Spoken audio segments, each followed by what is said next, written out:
panahon, sa isang tahimik na bukirin na katabi ng lumang bodega na halos natatakpan ng damo, may dalawang binhing itinanim sa iisang lupa. Magkatabi silang inilubog sa lupa, sabay nilang sinalubong ang araw at ulan. At tuwing umaga, naririnig nila ang mahinang kaluskos ng damo sa paligid ng bodega. Sa gabi, dinidilaan sila ng malamig na hamog, tila bulong ng lupa na maghintay kayo. Ngunit habang lumilipas ang mga buwan, isa sa kanila ang mabilis tumangkad, mataas, matibay, at tila kayang abutin ng ulap. Ang isa naman ay dahan-dahang tumubo. Sakto lang ang tangkad at payapa sa kanyang anyo. Minsan, natatakpan pa siya ng anino ng kanyang katabi. Minsan, halos hindi siya makita mula sa daan. Isang hapon, dumaan ang malakas na hangin mula sa bukid. Yumugyog ang mga sanga, nagtilian ng mga dahon. "Tignan mo ako!" sigaw ng mataas na puno habang pumapagaspas ang kanyang mga dahon. "Ako ang unang napapansin ng lahat. Ako ang pinakamalakas at pinakamalaki sa bukirin." Bahagyang napayuko ang maliit na puno sa takot, kundi upang hindi mabali ang murang sanga. "Maganda ang paglaki mo," marahang tugon niya. "Halos tangayin ng hangin ang tinig. Pero pareho lang tayong umiinom sa iisang lupa." Napahalakhak ang mataas na puno.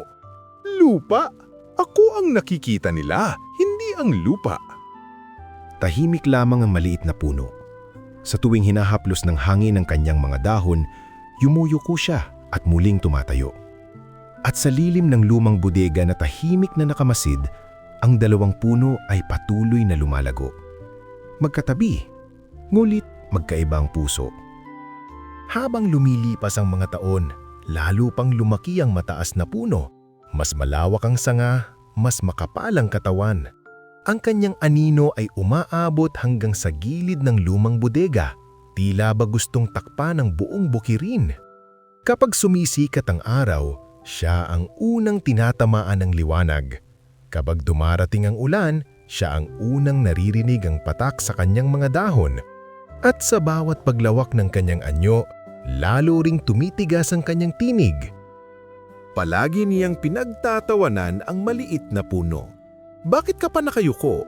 malakas niyang sigaw. Isang umaga, habang may mga ibong dumapo sa kanyang mataas na sanga, ngunit agad ding lumipad palayo. "Kahit sabay man tayong itinanim, ako pa rin ang pinakamataas at nakikita ng lahat. Ako ang pinakamahalaga." Umihip ang hangin. Bahagyang yumuko ang maliit na puno upang hindi mabali ang murang sanga. May isang maya ang dahan-dahang dumapo sa kanya. Sumunod ang isa pa, hanggang sa may pugad na unti-unting nabuo sa pagitan ng kanyang mga dahon. Hindi sumagot ang maliit na puno. Sa halip, ibinuka niya ang kanyang mga sanga ng mas maluwag. Isang hapon, may dalawang batang naghahabulan sa bukirin. Napagod sila at naupo sa ilalim ng maliit na puno. "Dito tayo," sabi ng isa. "Mas malamig ang hangin." Sa di kalayuan, narinig iyon ng mataas na puno. Nagpagaspas siya ng mga dahon. "Dito kayo sa akin, mas malaki ang lilim ko." Ngunit ang kanyang lilim ay malayo sa daan at ang lupa sa ilalim niya ay matigas at tuyo. Walang ibon ang nagtagal, walang bata ang naghintay. Sa katahimikan ng hapon, isang matandang magsasaka ang sumandal sa maliit na puno. Ipinikit nito ang mga mata at marahang nagsalita. "Salamat sa pahinga, munting puno." Isang gabi, dumating ang malakas na hangin at ulan. Nilipad ang mga dahon at ang kalangitan ay dumilim. Sa likod ng lumang bodega, umugong ang mga yero at ang damo sa bukirin ay humiga sa lupa na parang takot na mga alon.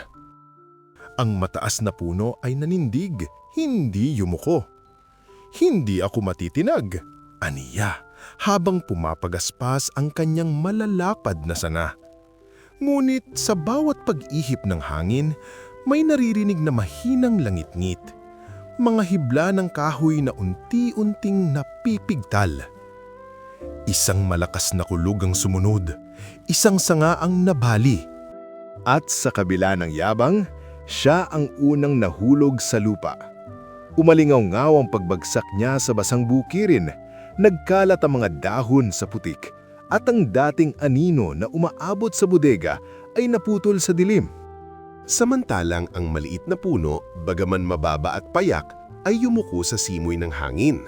Hindi siya nakipagtalo sa unos, hindi siya sumigaw sa kulog.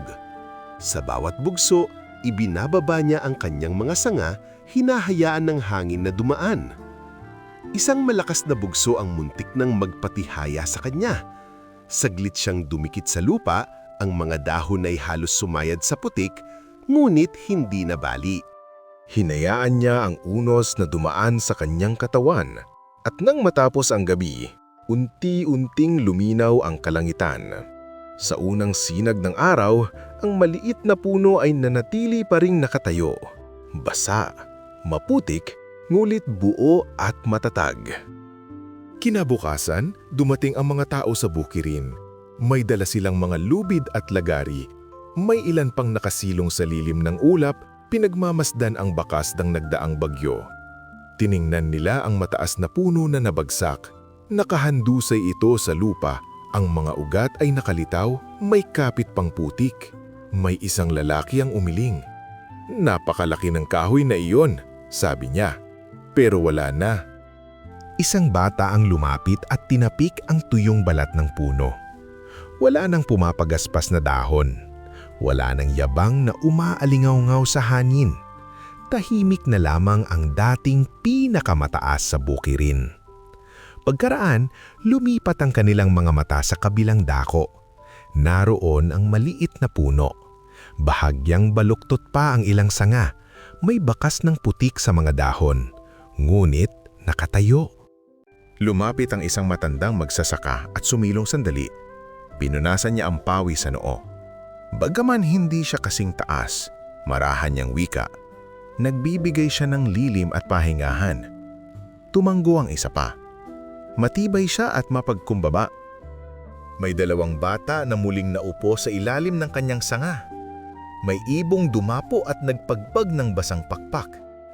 Ang maliit na puno ay patuloy na nakangiti sa tahimik niyang paraan. Hindi siya nagmamataas, hindi rin nagmamaliit. Siya'y naroroon lamang, sapat sa kanyang sarili at sapat sa paligid. Lumipas ang maraming taon. Ang dating bakas ng bagyo ay tinubuan na ng bagong damo. Ang lumang bodega ay lalo pang nabalutan ng baging. Ngunit sa tabi nito, nananatili ang isang punong tahimik na nakatanaw sa bukirin. Ang kahoy ng mataas na puno ay ginawang panggatong, nagbigay init sa malamig na gabi, nagpasiklab ng apoy sa mga lutuan, ngunit panandalian lamang. Unti-unti rin itong naging abo at tinangay ng hangin palayo. Samantala, ang maliit na puno ay patuloy na lumago sa payak na paraan. Hindi biglaan, hindi maingay. Bawat taon ay may bagong sanga. Bawat tag-ulan ay mas lalong tumitibay ang kapit ng kanyang mga ugat. Pinaglalaroan siya ng mga ibon. May mga pugad na nabubuo sa pagitan ng kanyang dahon. Pinahihingan siya ng mga bata tuwing tanghali. Ang kanilang mga halakhak ay umaakyat sa kanyang mga sanga. May mga magsasakang sumasandal sa kanya tuwing dapit hapon. At sa bawat paghinga nila, tila may pasasalamat na hindi kailangang bigkasin. At sa tuwing hihipan ng hangin, tila may bulong sa bawat dahon. Ang tunay na lakas at tibay ay hindi nasusukat sa taas o kapal ng katawan. Ang tunay na yaman ay nasa kakayahang magpakumbaba at magbigay sa iba. At mula noon, ang alamat ng maliit na puno ay nanatiling buhay sa bawat bagong tanim sa bukirin, sa bawat batang natutong yemuko sa unos, at sa bawat pusong natutong pumili ng kabutihan kaysa kayabangan. Hindi masama ang lumago, mangarap at maging matatag. Pero mas mahalaga ang marunong yumuko at magpakumbaba. Ang yabang ay maaaring magpataas sa atin pero panandalian lamang. Ngunit ang pagpapakumbaba ang tunay na nagpapatibay at nagpapatagal. sapagkat ang lakas na may kababaang loob ang siyang nagbibigay lilim at kapayapaan sa iba. Kung may natutunan ka sa kwento ng mapagkumbabang puno, maaari kang mag-like sa video at mag-subscribe para sa mas marami pang kwentong may aral. At huwag kalimutang i-share ito sa mga taong kailangang maalala na ang tunay na lakas ay hindi nasusukat sa taas, kundi sa pusong marunong magpakumbaba.